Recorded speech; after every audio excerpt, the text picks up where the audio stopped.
So I'm here in Augusta to first and foremost thank the federal, state, and local leaders. Mayor, I want to thank you for your leadership in particular on the ground.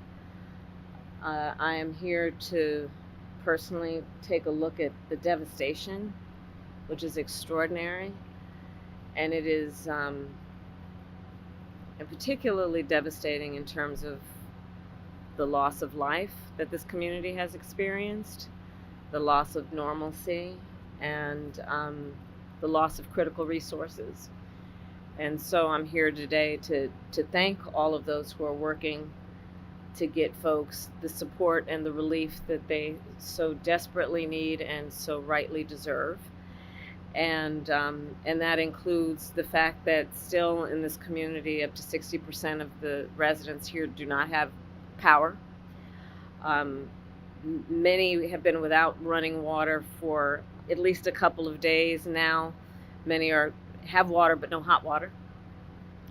Um, I was just talking with one of the members of the community and her daughter who lost her husband, and there is real pain and trauma that has resulted because of this hurricane and what has happened in terms of the aftermath of it. I do want to acknowledge and thank the first responders who have been extraordinary.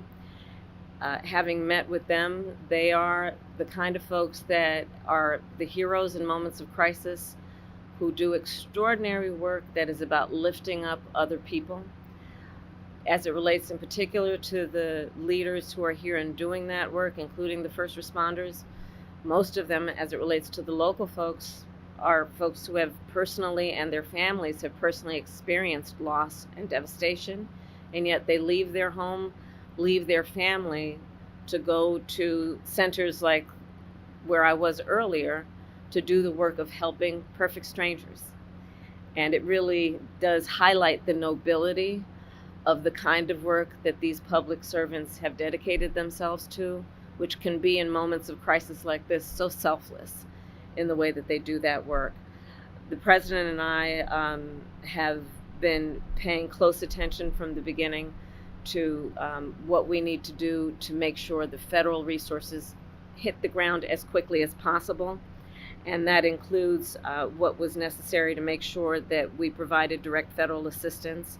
And that work has been happening. I want to thank the governor for his leadership and his close coordination with the federal government, with our administration. And I want to thank the local leaders for together creating a task force-like response, knowing that we are at our best when we work together and coordinate resources, coordinate our communications to the maximum effect for the community that has been impacted.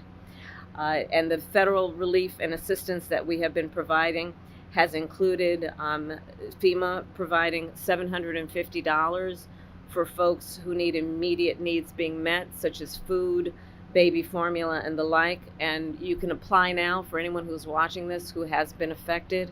There are FEMA personnel who are going door to door to interact personally with folks, especially those who do not have electricity.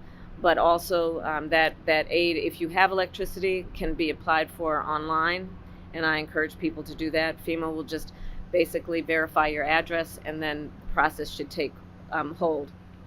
FEMA is also providing tens of thousands more dollars for folks to help them be able to deal with home repair, to be able to cover a deductible when and if they have insurance, and also hotel costs. Today, I'm also announcing that the president has approved the governor's request for 100% federal reimbursement of local costs. And Mayor, as you have pointed out, the burden to local governments, including the state government, is pretty immense. And so by announcing today and making the dedicated resources to cover 100% of local costs, will have a huge impact on our ability to get relief to people as quickly as possible. And that will include, for example, what the federal government will do to reimburse local and state governments around issues like debris removal, which you can see just up and down this street, much less in other areas of the state and in the region. This is a big issue. I was speaking with one of the residents of the community who needs that big tree removed so she can actually get to work and make sure that her child is able to get to school when the schools reopen. So this is a very big part of the recovery process. That money of the federal reimbursement will also help with emergency services that are now being provided by the state, so that they can be reimbursed and then have the resources to keep providing those emergency services. Also, we will be covering the local government costs for food, water, and shelter. Again, resources that are desperately needed by the members of this community. And so my final point to the residents of this community and the region is that we are here for the long haul. There is the work that we have done together that was the immediate response, well, preparation for, and then the immediate response after. But there's a lot of work that's going to need to happen over the coming days, weeks, and months. And the coordination that we have dedicated ourselves to will be long lasting, to get families, to get residents, to get neighborhoods back up and running. And my last point is this. I think that in these moments of hardship, one of the beauties about who we are as a country is people really rally together and show the best of who they are in moments of crisis. And we've seen that throughout the region, where communities are coming together, where people are helping perfect strangers, where they are providing food, water, shelter for their neighbors, and that neighbor may be somebody they've never met before, but are doing the work of helping each other out. And I think it really highlights the fact that the vast majority of us have so much more in common than what separates us, and that the strength of who we are is we come to each other's aid in a time of need. So I thank everyone for doing that kind of work every day. And with that, there is more work to be done. Thank you all. Thank you. Thank you. I did receive updates in terms of what's happening in the state, and so far the number looks to be 33. The mayor was just sharing with me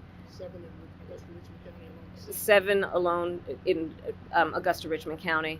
So the numbers are coming in, and part of the challenge of being accurate at this moment is that there are still so many areas that are remote, also rural areas, areas that are not easily accessible. So the assessment of the damage is being done across the board, and of course the highest priority is to locate and determine individuals, people who are in need, and making sure we're getting to them as quickly as possible. Thank you.